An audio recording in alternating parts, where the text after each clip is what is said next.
Hello, Steve McCrea. I have a teaching certificate.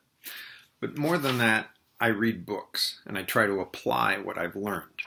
So I've heard of something called being a maker. We want students to be able to prepare for those global skills where they could work anywhere in the world. This includes putting on their mobile phones things like Translate Google so that they can learn another language.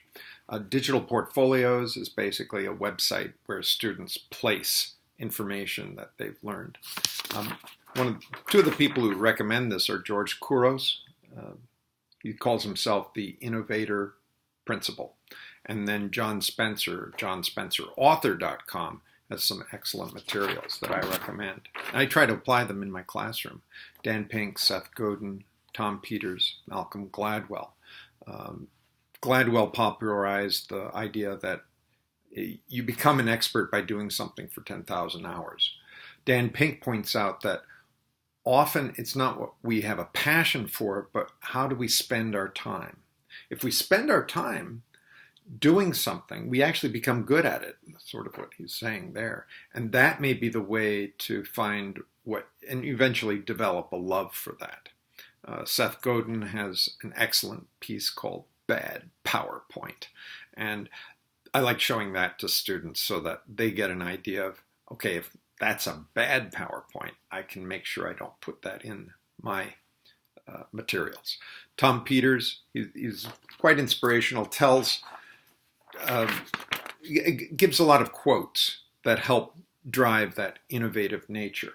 And this ethic of trying to figure out what is it that schools should be teaching.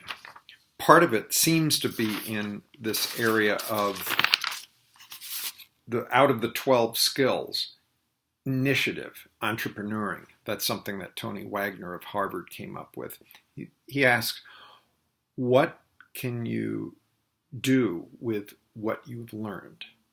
It's not so much what you have learned, but what can you do with what you've learned? And that's where digital portfolios are helpful.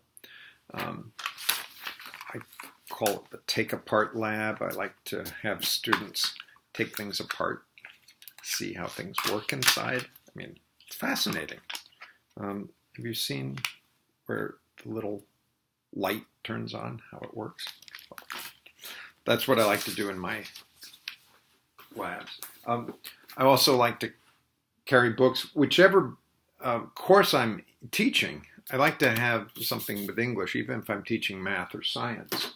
And then we always need to know how the brain's working. So these kinds of books, plus books that we put together ourselves as makers, I bring to your attention page 26.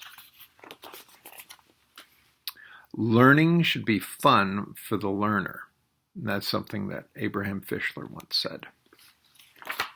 So this is a long way of saying I hope that you'll consider contacting me and certainly visiting these websites to give some idea of what innovative teaching is about. And that's my phone number. Thank you. Steve McCrea.